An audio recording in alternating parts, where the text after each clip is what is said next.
जी ma'am. मुझे प्रणाम ma'am. प्रणाम प्रणाम संजीव जी। व्यवसायात्मिका बुद्धिर एके कुरु नन्दन बहुशाखा हान्तस्य बुद्धिर्व्यवसायिनाम्। हाँ जी, मानसी जी आप भी पढ़ दीजिए। मैम। हाँ, ठीक है, मैं ट्राई करती हूँ मैम। आपने बोला इसीलिए कहा मैंने। हाँ हाँ, नहीं एक्चुअली मैम मुझे स्क्रीन नहीं दिख रहा था। अच्छा, नहीं फिर रहने दो, कोई बात नहीं। नहीं नहीं, अभी दिख रहा है मैम। ओके ठीक है। व्यवसाय व्यवसायित्मक व्यवसायात्मिका बुद्धि एका इह कुरु नन्दना बहुशाखा हि अनन्ता च बुद्धयः अव्यवसायिनाम्। अव्यवसायी नाम, बिल्कुल बहुत ही अच्छे। तो अब देखिए यहाँ पर ना क्या चर्चा चल रही थी इससे पहले। भगवान समबुद्धि की बात कर रहे हैं आप कि समबुद्धि में आ जा, उस समबुद्धि को प्राप्त करने का साधन बताते हैं यहाँ पर। अब ऊपर था ना, ऊपर जो इन्होंने कहा था कि कर्तव्य कर्म कर और अपने क्षत्रिय धर्म का पालन कर, तो अब समबुद्धि की बात कर रहे हैं धीरे धीरे। तो व्यवसायात्मिका बुद्धिर एका ई कुरुनंदना। कुरुनंदन क्यों बोला है इसको? कुरुनंदन क्यों बोला है? कुरु वंश के है इसीलिए मैम। हाँ, कुरु वंश के हैं। वैसे कौरव तो बोलते थे उनको, लेकिन है ना, ये सारे के सारे ही कुरुनंदन थे वैसे, सब के सब, क्योंकि इनके जो राजा महाराजाओं का पीछे का कुरु एक इनका बहुत ही फेमस राजा हुआ था। और जो फेमस हो जाते थे ना, बहुत प्रसिद्ध थे या कोई ऐसा होता था, तो उसी के नाम से आगे वंश चलने लगता था। तो भरत नाम के भी एक राजा रहे हैं इनके, और उसके बाद कुरु, और ऐसे ऐसे करके कई राजा ऐसे में। तो कुरुनंदन मतलब किसको कह रहे हैं? अर्जुन को कह रहे हैं। ठीक है। व्यवसायत्मिका बुद्धिर मतलब जो व्यवसायिक, मतलब एक होता है व्यवसायिक, व य व सा यी और क, व्यवसायिक या व्यवसायित्मक, ऐसा। तो ये जो होता है इसका मतलब है जो बुद्धि को निश्चित कर ले, निश्चय कर ले, एकदम ना डिगने वाली। ठीक है ना, वो समबुद्धि होती है ना। तो वो इधर सुख में बहुत ज्यादा सुखी होगा, ना दुख में बहुत दुखी होगा। तो मतलब वो निश्चय करने वाली बुद्धि होती है, निश्चयात्मक बुद्धि। निश्चय कर लिया तो कर लिया, है ना, ऐसी बुद्धि। और लास्ट में ये वाला जो वर्ड है ये है अ, इसके पहले अ लग गया है, अव्यवसायिक। ठीक है। अव्यवसायिक इसका उल्टा हो गया, मतलब कि वो, ये तो एक ही रास्ते पे चलने वाली है, और ये वाली जो है ना, इसके बहुत सारे रास्ते होते हैं। यानी कि बुद्धि जो है ना बहुत प्रकार से सोचती रहती है, लेकिन यहाँ पर एक निश्चय कर लिया तो वो करना ही करना है इसको। तो इस तरीके से यहाँ पर कह रहे हैं कि व्यवसायत्मिका बुद्धिर एके इह कुरु नंदना, यानी कि जो निष्काम काम करते हैं उनकी जो बुद्धि होती है वो बहुत ही दृढ़ होती है, प्रतिज्ञ बुद्धि होती है। प्रतिज्ञा ही एक तरह से करते हैं, दृढ़ प्रतिज्ञा कि मुझे ये काम करना है। तो निष्काम कर्म हो गए, क्योंकि वो निष्काम करते हैं ना, तो उनको लोभ लालच तो कुछ होता नहीं है, तो वो एक ही दिशा में काम करेंगे जो कि अच्छा होगा। बहुशाखा ही अनंता, यानी कि बहुशाखा मतलब बहुत सारी शाखाएं जो एक यहाँ पे बताई हैं आपकी। एक मान लीजिए बुद्धि होती है कोई भी, तो उसकी शाखाएं कैसी होगी? यानी कि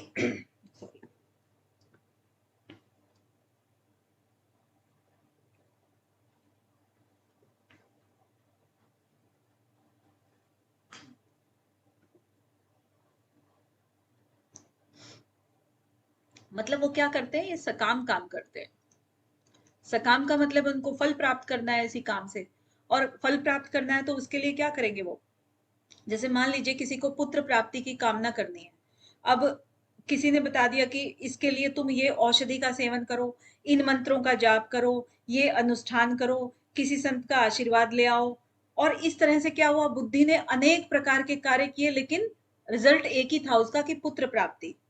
ठीक है। और ऐसे ही किसी का ये होता है, धन कमाना होता है मान लो, तो धन कमाने के लिए कोई व्यापार करें कि नौकरी करें कि चोरी करें कि डाका डालें, मतलब हम उसे तो धन कमाना है, धोखा देना है, क्या करना है, किसी को ठगना है। तो वो सारी चीजें क्या है कि बुद्धि जो है ना बहुत तरह से सोचती है किसी भी कार्य को करने के लिए, ठीक है। और यहाँ पर क्या है कि व्यवसायत्मिका बुद्धि एक ही है वो जो निश्चय करने वाली होती है हे कुरुनंदन, जो कि किसकी होती है, निष्काम काम के लिए होती है, निष्काम कार्य करने वालों के लिए। और बहुशाखा जो होती है वो ई अनंता अनंत होती है, च बुद्धया अव्यवसायी नाम। तो यहीं पे कह रहे हैं कि इसका उद्देश्य जो है, वास्तविक उद्देश्य एक ही होता है। जब तक मनुष्य का ये उद्देश्य कंप्लीट नहीं होता है तब तक उसके अनंत उद्देश्य रहते हैं, किसके, अव्यवसायी के। और व्यवसायी वाले के एक ही उद्देश्य होता है कि निष्काम काम करना है और उसके अलावा उसको कुछ नहीं करना है, ठीक है। तो समबुद्धि प्राप्त करने का साधन है ये। आगे क्या कह रहे हैं कि 39वें श्लोक में भगवान ने जिस समबुद्धि को योग में सुनने के लिए कहा था, उसी समबुद्धि को यहाँ प्राप्त करने का आगे का साधन बता रहे हैं। आगे कौन पढ़ेगा? मानसी जी नहीं, और कोई नया? अब देखो, अव्यवसायी मनुष्यों की बुद्धियां अनंत क्यों होती हैं, इसका कारण बताना है अभी। इसकी शाखाएं ज्यादा क्यों होती हैं? मैम मैं पढ़ूं? हाँ जी आशा जी। यामिमां पुष्पितां वाचं प्रवदन्यते विपश्चितः वेदवादर्थः पार्थ नान्यदस्तीति वादिनः। गुड। कोई और पढ़ेगा? जी मैम। जी नहीं, मानसी जी नहीं, पूनम जी। जी मैम। यामिमां पुष्पितां वाचं प्रवदन्त्यविपश्चितः वेदवादरताः पार्थ नान्यदस्तीति वादिनः। बहुत सुंदर, बहुत ही सुंदर। पूनम जी, कहाँ थे आप छुपे हुए? मैम ये टाइम है ना, मेरा फिक्स नहीं होता, कभी लेक्चर अटेंड कर पाती हूँ, कभी नहीं कर पाती, अच्छा। फिर को डेट देख लेती हूँ। ओके। आप में से मैम इसको रिकॉर्डिंग कितने रीड लोग करने का देखते भी हैं? मैम कोई तरीका है क्या इसको, जैसे इन्होंने गा के पढ़ा? हाँ, मैम इसको जैसे इन्होंने इसको ना गा के पढ़ा, उसको क्या तरीका है इसको ऐसे पढ़ने का? ये तरीका आपको ना इसमें मैंने भेजा हुआ है, तरीका एग्जैक्ट तो नहीं, बट हाँ मैंने रिकॉर्डिंग भेजी हुई है।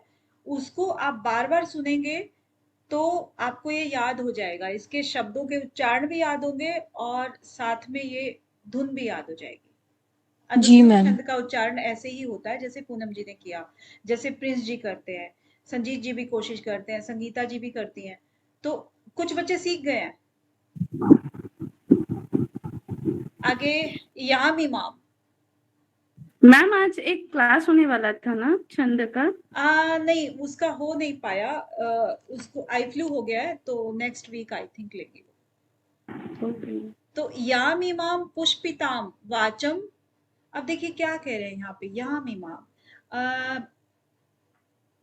जैसे कि क्या होता है, जिस प्रकार से याम इमाम, जिस प्रकार से जो इस प्रकार की जो बातें होती हैं, पुष्पिताम वाचम। पुष्पित क्या होता है? पुष्पित मतलब फूल, है ना। पुष्प का मतलब वैसे तो फूल होता है, फूल का मतलब बहुत ही प्यारा सा दिखने वाला, यानी कि जो बातें होती हैं वो बड़ी प्यारी प्यारी बातें जो सुनने में अच्छी लगती हैं, उन बातों की बात कर रहे हैं। वाचम प्रवदंती अविपश्च, यानी कि वो जो कहते हैं, जो प्यारी प्यारी बातें कहते हैं, ये सारे पुष्पों से रहित, यानी कि फूल झड़ रहे हैं। आपने कभी सुना होगा ना कि देखना ऐसे बोल रहे हैं जैसे फूल झड़ रहे हैं इसके मुंह से, तो फूल झड़ रहे हैं मतलब पुष्पित, यानी कि बहुत ही अच्छा बोल रहा है।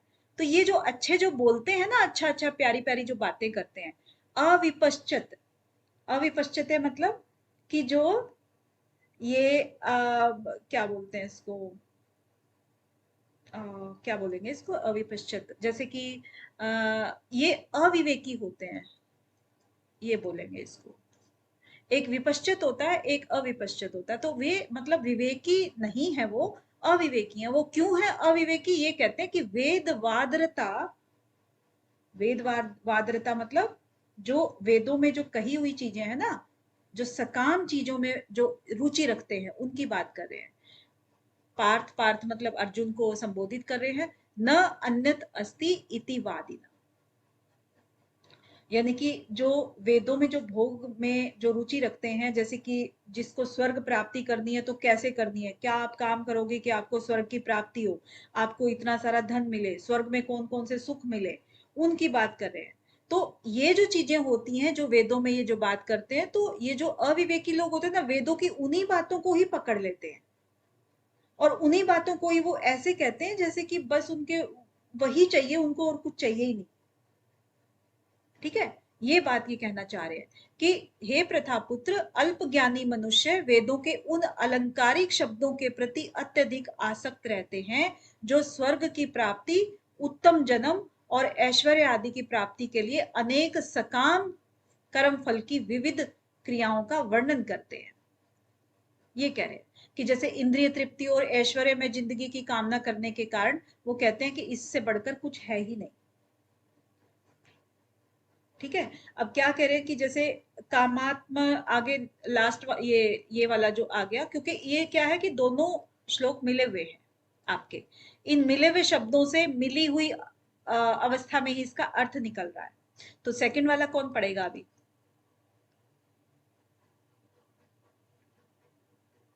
प्रिंस भार्गव जी हैं क्या?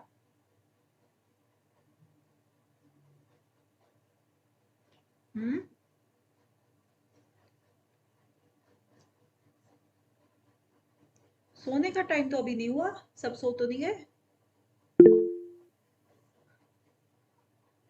हाँ, बस ये 2-3 बच्चे ही, 3-4 बच्चे रहते हैं, और नहीं कोई ट्राई करना चाहता है क्या? हाँ मैं पढ़ू? हेमलता जी, हाँ जी। हम संगीता। संगीता जी कहाँ गई? हाँ संगीता जी, ठीक है, क्योंकि हेमलता जी ने हैंड रेज किया था तो मुझे लगा। ओके, संगीता जी। कामात्मनः स्वर्गपरा जन्म कर्म फलम प्रमादम प्रदाम क्रिया विशेष बहुलाम भोगैश्वर्य गतिम प्रति। भोगेश्वर्य गतिम प्रति। तो ये कामात्मानः, कामात्मानः यानी कि जो कामनाओं के अंदर इतने रचे बचे रहते हैं, कामना रूप ही बन जाता है उनका कि उनको और कुछ दिखता ही नहीं है, सिर्फ वही भाव रहता है कि हमें बस ये कामना करनी है, हमें इस चीज की प्राप्ति करनी है, हमें स्वर्ग की प्राप्ति करनी है और स्वर्ग में इतने सारी चीजें मिलेंगी, हम ये कर्म करेंगे तो स्वर्ग की प्राप्ति होगी, ये करेंगे तो नरक की प्राप्ति होगी। तो मतलब सकाम कर्म हो गए। ठीक है ठीक है अंजू जी, कोई बात नहीं। तो फिर ये हो गया कामात्मन, यानी कि काम के वश होकर के। स्वर्ग परा, स्वर्ग परा वही चीज है कि स्वर्ग में बढ़िया बढ़िया दिव्य भोग मिलते, वही लक्ष्य में रख के वो चलते हैं। ठीक है, ये हिंदू धर्म में नहीं और दूसरे अन्य धर्मों में भी यही चीज होती है ना। उसके बाद क्या है? जन्म कर्म फल प्रदानम। तो ये आपका जन्म कर्म फल, यानी कि जो जन्म रूपी कर्म है उसको फल देने वाली है। जाहिर सी बात है कि भाई आप जैसे कर्म करोगे उसी हिसाब से आपको जन्म मिलेगा और उसी हिसाब से आपको फल मिलेंगे। क्रिया विश्लेषण बहुलाम, तो यानी कि बहुत सारी क्रियाओं को कराने वाली है। अब जो भी आपको कहे कि ये अच्छा कर्म करो, इतने हवन करो, इतने लोगों को दान दो, इतना ये सब करो तो आपको स्वर्ग की प्राप्ति होगी, तो एक ही चीज करने से तो स्वर्ग की प्राप्ति नहीं होगी ना, तो वो बहुत सारी क्रियाएं कराएगी। क्रिया विश्लेष बहुलाम, यानी कि बहुत सारी क्रियाएं वो कराती है ऐसे करके। और आगे भोगैर ऐश्वर्यम गति प्रति, यानी कि जो भोग और ऐश्वर्य प्राप्ति की कामना भी कराती है, भोग और ऐश्वर्य की प्राप्ति के लिए ये सब कार्य, बहुत सारे कार्य कराती है। ठीक है, तो ये मिला जुला करके इसका जो अर्थ हुआ दोनों का, कि कह रहे हैं कि हे प्रथानंदन, जो कामनाओं में तन्मय हो रहे हैं, स्वर्ग को ही श्रेष्ठ मानने वाले हैं, स्वर्ग परा, स्वर्ग को ही श्रेष्ठ मानने वाले हैं, वेदों में कहे हुए सकाम कर्मों में प्रीति रखने वाले हैं, भोगों के सिवाय कुछ और है ही नहीं उनके पास, ऐसा जो कहने वाले हैं वो अविवेकी मनुष्य इस प्रकार की, जिस प्रकार पुष्पित यानी कि जो दिखावा जैसे होता है ना, उस तरह की वाणी कहा करते हैं। और ये जन्म रूपी जो कर्म फल को देने वाली है और भोग और ऐश्वर्य की प्राप्ति के लिए बहुत सारी क्रियाओं को कराने वाली है। तो ये इसमें कह रहे हैं कि अव्यवसायी मनुष्यों की बुद्धियां इसीलिए अनंत होती हैं, क्योंकि वो क्या है, सकाम कर्म करते हैं। तो यहाँ पर बेसिकली सकाम कर्म का वर्णन किया है। ओके, ऊपर किसका था, व्यवसायी का बुद्धि, ऊपर वाला, और नीचे वाला अव्यवसायी। आगे बढ़े।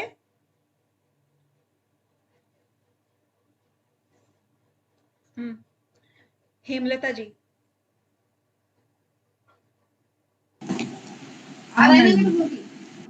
भोगे ऐश्वर्य प्रसक्तानां तया हतेश्च अचेतसां हाँ, व्यावसायिका बुद्धि समाधो न विधीयते। गुड। तो क्या कह रहे हैं कि भोग ऐश्वर्य प्रसक्ता नाम, भोग ऐश्वर्य प्रसक्ता नाम, यानी कि जो मनुष्य इंद्रियों के भोग तथा भौतिक ऐश्वर्य के प्रति आसक्त होने से ऐसी वस्तुओं से मोहग्रस्त हो जाते हैं, उन मनुष्यों में भगवान के प्रति दृढ़ संकल्पित बुद्धि नहीं होती है।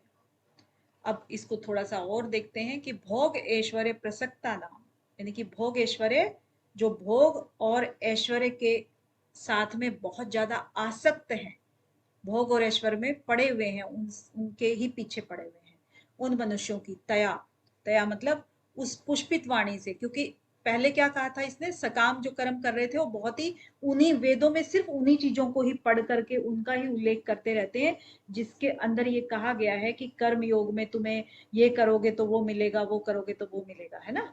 ऐसा करके सिर्फ उन्हीं उन चीजों को पकड़ के रख लिया है, बाकी चीजों को छोड़ दिया है इसने। आगे अप्रहत चेतसाम। अपहृत क्या होता है, अपहृत मतलब कि वो उसकी वो चीज हर ली गई हो, अपहरण करना जैसे होता है ना, तो ऐसे ही अपहृत, उसकी जो चेतन है, जो चित्त के अंदर जो भी बुद्धि होती है, जो चित्त होता है उसका वो हर लिया जाता है, यानी कि वो ठीक ठीक किसी भी चीज को पहचान नहीं पा रहा है, चित्त हरना जैसे होता है ना। उसने क्या सोचा, अभी चित्त हर लिया, यानी कि उसने सिर्फ एक ही तरफ ध्यान दिया कि भोग और ऐश्वर्य को कैसे प्राप्त करें, सकाम कर्म कैसे करें, ये चीज उसने कही है। यानी कि शब्द स्पर्श रूप रस गंध, ये जो 5 विषय होते हैं, शरीर का आराम मान करके और उनके द्वारा सुख लेने का नाम भोग है। और इन्हीं भोगों के पीछे, रुपए पैसे के पीछे, मकान आदि करके पूरा वो संग्रह करते रहते हैं, उसी को वो ऐश्वर्य मान लेते हैं कि हम तो भाई बड़े शान से जी रहे हैं, राजा की तरह से जी रहे हैं।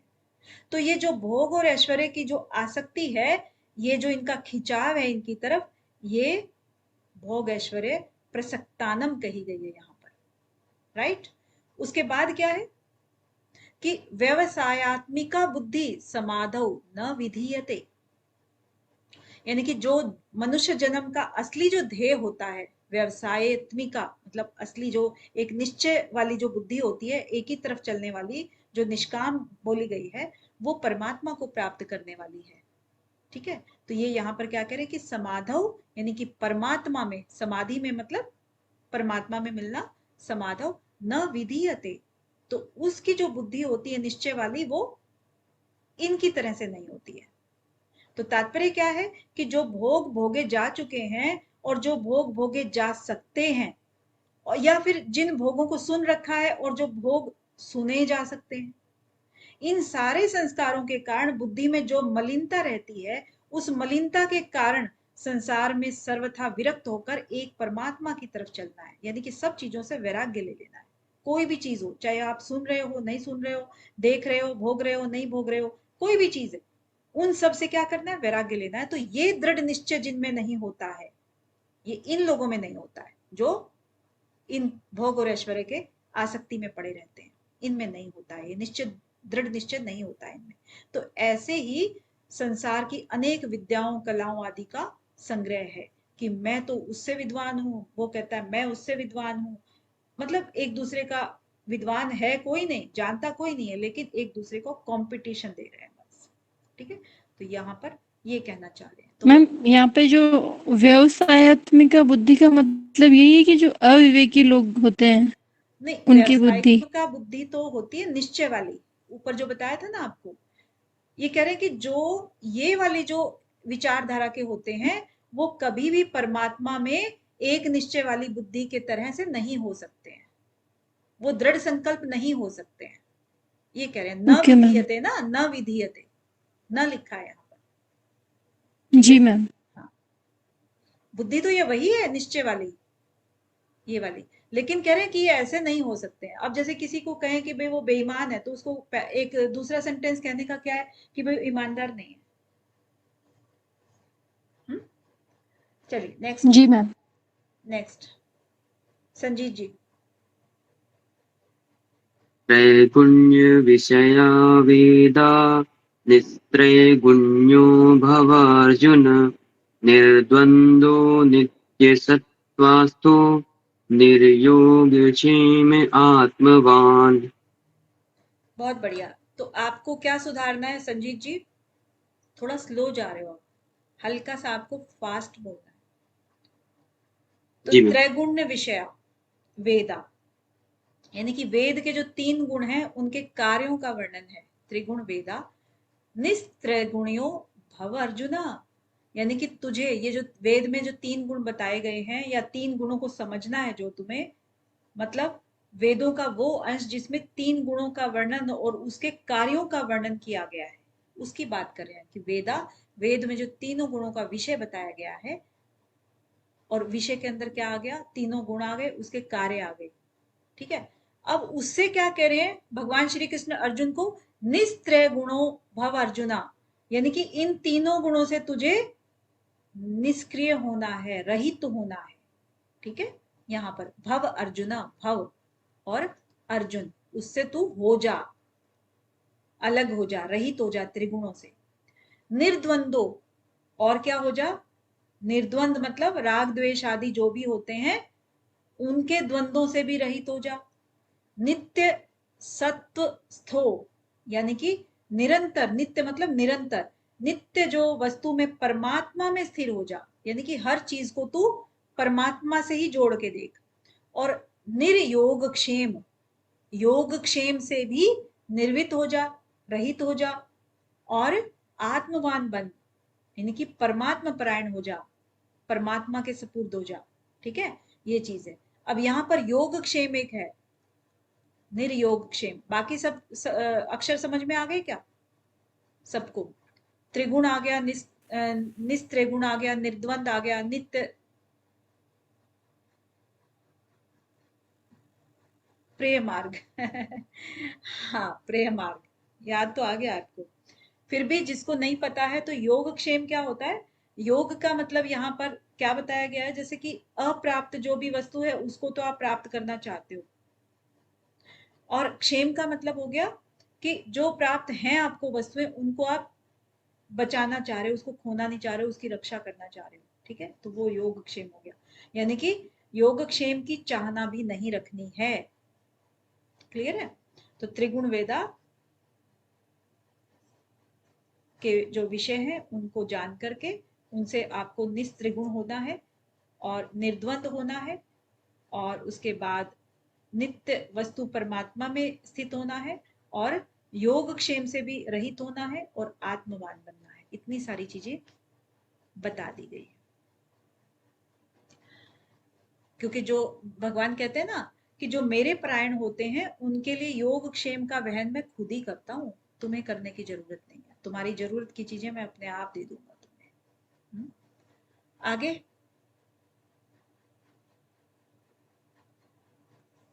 कौन करेगा? पूनम जी। जी मैम। यावानर्थ उदपाने सर्वतः सम्प्लुतोदके तावान् सर्वेषु वेदेषु ब्राह्मणस्य विजानतः। बहुत ही सुंदर पूनम जी, ऐसा लग रहा है कि आपको सुनते जाए। Thank you ma'am. क्या है ना कि तीनों गुणों से रहित और निर्द्वंद कह दिया है, भाई ये तुम हो जाओ, तो फिर आगे क्या होगा? इसको इस श्लोक में बता रहे हैं। आगे क्या कहते हैं कि सब तरफ से परिपूर्ण महान जलाशय के होने पर भी छोटे छोटे गड्ढों में जो जल होता है, जितना भी होता है, उसका क्या प्रयोजन रह जाएगा? उसका प्रयोजन कुछ नहीं रहेगा। तो जो विज्ञानतः है, यानी कि वेदों और शास्त्रों के अंदर जो भी ज्ञान है और जो ब्रह्म ज्ञानी का संपूर्ण ज्ञान है, उसमें उतना ही प्रयोजन रहता है बस। तो कहने का क्या मतलब हुआ कि यावान अर्थ उदपाने, यानी कि जल से जो भरे हुए होते हैं। यावान क्या होता है कि जितना, जितना अर्थ उसका होता है, जैसे उदपाने की छोटे छोटे जो गड्ढे होते हैं, जितना अर्थ उन छोटे छोटे गड्ढों में पानी के लिए बचता है, सर्वतः संप्लुतोद के, यानी कि जो भी एक बहुत बड़ा जलाशय है, बहुत बड़ा, जो आपके उसमें है, और एक तरफ है कि छोटे छोटे छोटे छोटे गड्ढों में पानी भरा हुआ है, तो इसके सामने इनका क्या औचित्य है? इनका कोई अर्थ नहीं रह जाता है। ठीक है ना? यावान अर्थ उत्पादे उदपाने सर्वतः संप्लुतोदके। तो जैसे कि जो एक बहुत बड़ा जलाशय है, उसके सामने इन छोटे छोटे गड्ढों में भरा हुआ पानी कोई अर्थ नहीं रखता, तावान उसी प्रकार से सर्वेषु वेदेषु ब्राह्मणस्य विजानता, यानी कि जो संपूर्ण वेदों में जानने वाला, संपूर्ण वेदों को जानने वाला, तत्व ज्ञान को जानने वाले जो एक ब्रह्म ज्ञानी होते हैं, उसके सामने कुछ भी नहीं है। यानी कि ब्रह्म तत्व को जो जानता है, वो वेदों से के सामने उतना ही उसका प्रयोजन रह जाता है। देखो वेदों में कितना पढ़ लेगा कोई, पढ़ना और जानना दोनों अलग अलग चीजें हैं। ठीक है? तो जो तत्व ज्ञानी है, ब्रह्म ज्ञानी है, उसके लिए जो वेद ज्ञानी है, जो सिर्फ वेद पढ़ता है, ज्ञाता है, उसके लिए कोई महत्व नहीं रहता। तो वही चीज सेम यहाँ पर एग्जाम्पल देकर के इन्होंने कही है। तो मतलब क्या है ना कि सांसारिक जो भोग होते हैं, उनका कोई अंत नहीं होता है। अनंत ब्रह्मांड है, अब उसमें कितनी तरह के भोग हैं, परंतु सारे भोगों का अगर त्याग कर लें, उनसे सबसे हम दूर हो जाएं, तो उनका अंत आ ही जाता है, क्योंकि कोई कामना ही नहीं बचेंगी। अगर कामना से हम काम करेंगे तो कामनाएं तो अनंत होती हैं, और उसका फिर कोई, उसका भी अंत नहीं है। फिर आप उसमें जीवन चक्र में फंसे रहो। जब उनका त्याग कर देंगे तो निष्काम हो जाएंगे, तो अंत हमारा आ ही जाएगा। अंत किसका? मोक्ष का, कैवल्य का। ठीक है? तो यहाँ पर यही चीजें हैं कि हमें ऊपर बड़ा ज्ञान लेना है, ये छोटे छोटे छोटे छोटे नहीं कि उसमें से हमने बस ये देख लिया कि सकाम कर्म हमें स्वर्ग की प्राप्ति कैसे होगी, या हमें इस फल की प्राप्ति कैसे होगी, बस वही हमने अनुष्ठान कर लिया, बाकी नहीं किया। तो भगवान ने फिर आगे क्या है, 39वें श्लोक में जिस संबुद्धि की चर्चा की थी, सुनने की आज्ञा दी थी ना, उसी संबुद्धि को प्राप्ति करने के लिए कर्म करने की आज्ञा देते हैं। क्या देते हैं आज्ञा भाई? अब देखो ये सबका जाना पहचाना होगा, मुझे ऐसा लगता है। गेडाम जी है क्या?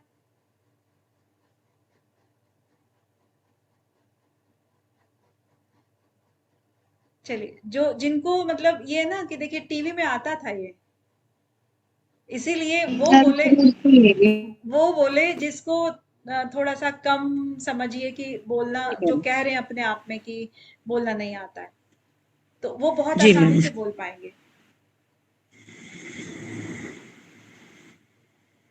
कौन बोल रहे हैं? शेफाली जी, आइए आइए।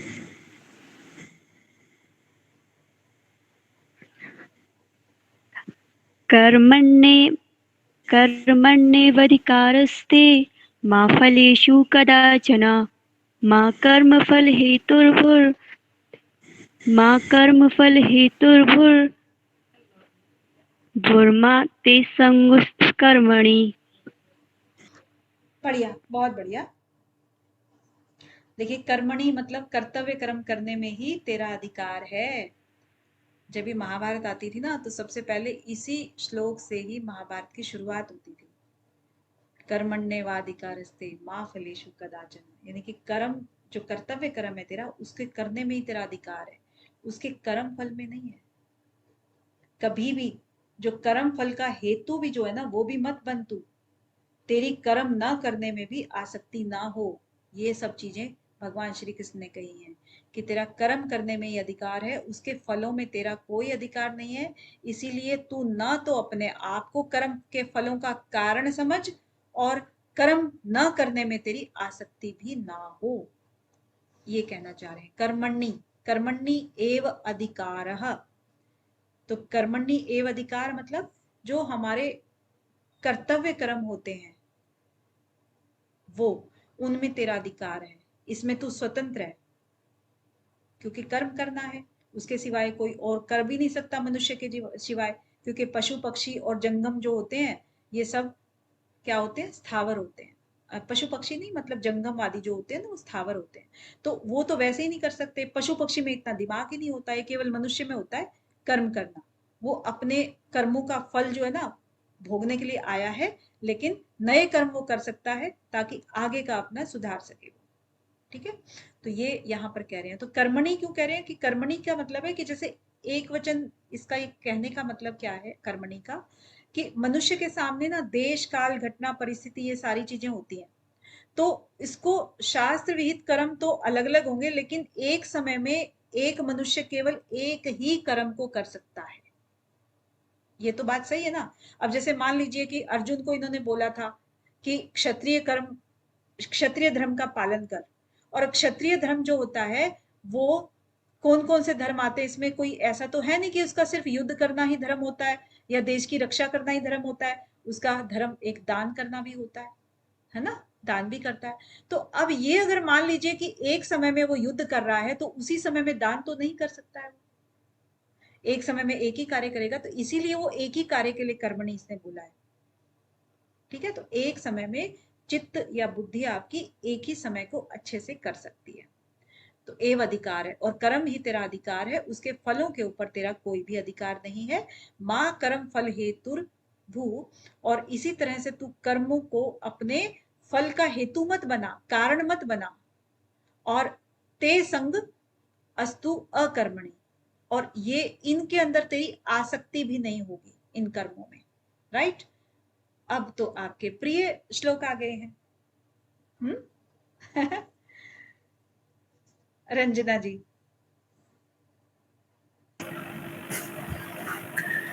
योगस्थः कुरु कर्माणि संगम तया कृत्वा धनंजय सिद्धि सिद्ध्यो संगः भूत्वा समत्वं योग उच्यते। और कौन सुनाएगा? अनीता जी। मैं अनीता जी, अनीता नायक जी।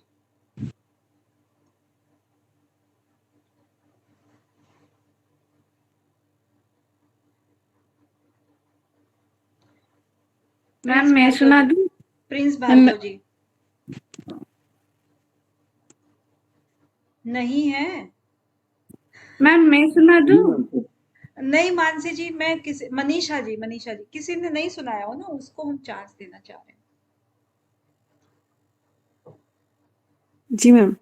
योगस्थ कुरु कर्माणि संगत त्यक्त्वा धनंजय सिद्ध सिद्धियो समो भूत्वा समत्वम योग उच्यते। गुड, बढ़िया।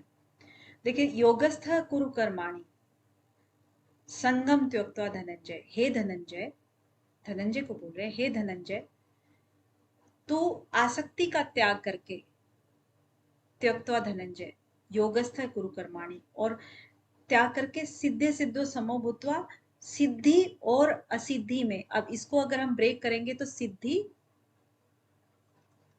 सिद्धि और असिद्धि, ठीक है, सिद्धि और असिद्धि में तू समत्वम, समभाव में ही रहना, और इसी को हम क्या कहते हैं, योग में स्थित कहते हैं।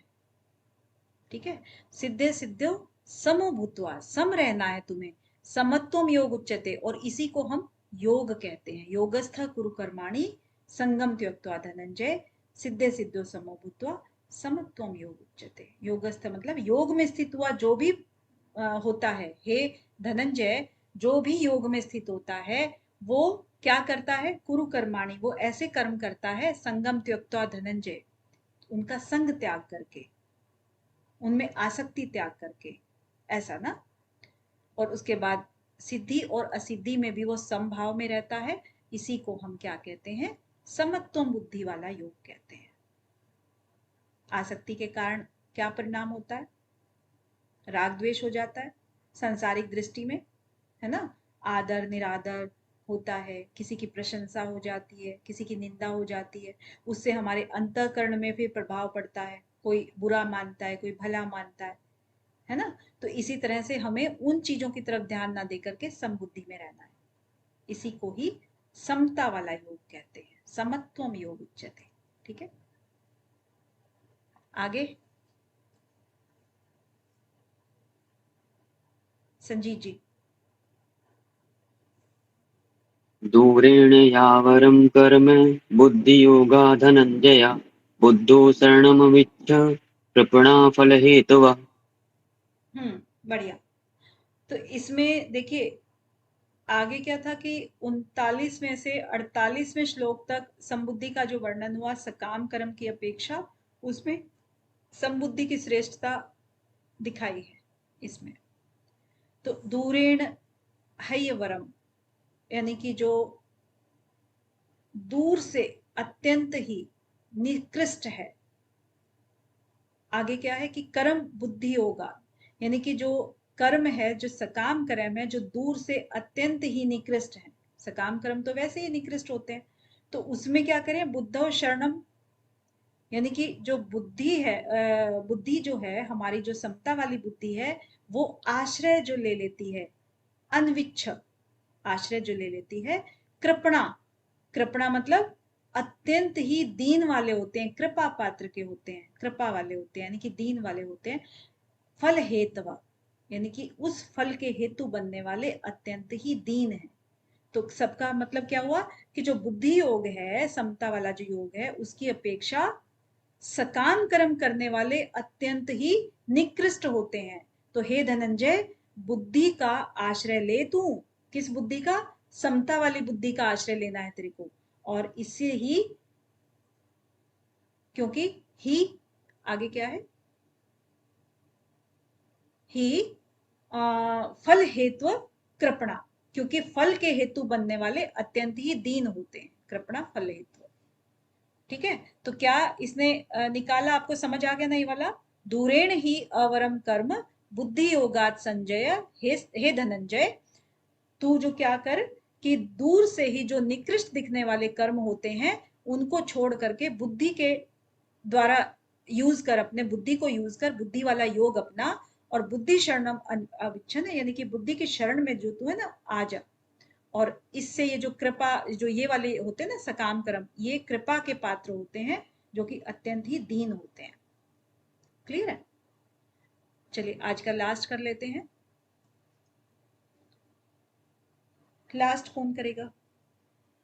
मानसी जी, चलिए ठीक है।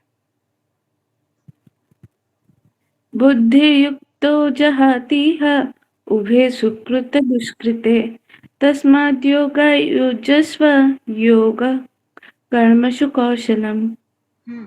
बहुत ही बढ़िया। अब देखो पिछले में क्या कहा था इसने कि योग की अपेक्षा कर्म से दूर रहना है।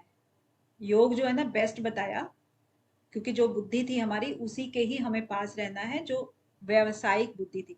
लेकिन कर्म जो है सकाम कर्म, वो नीच प्रकृति के होते हैं, क्योंकि वो कल्याणकारक नहीं है।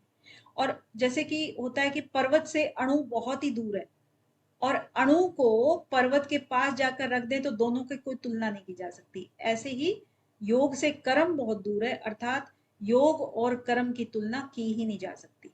कर्मों में योग ही कुशल है। बुद्धि युक्तो जाति उबे सुकृत दुष्कृते तस्मात् योगा युजस्व योगः कर्मसु कौशलम।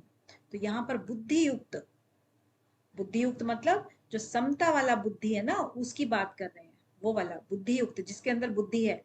जहाती, जहाती मतलब त्याग कर देता है। उभे सुकृत दुष्कृते, वो बुद्धि युक्त जो भी प्राणी होता है, जो भी योगी होता है, वो किसका त्याग कर देता है? उभे, उभे मतलब दोनों का।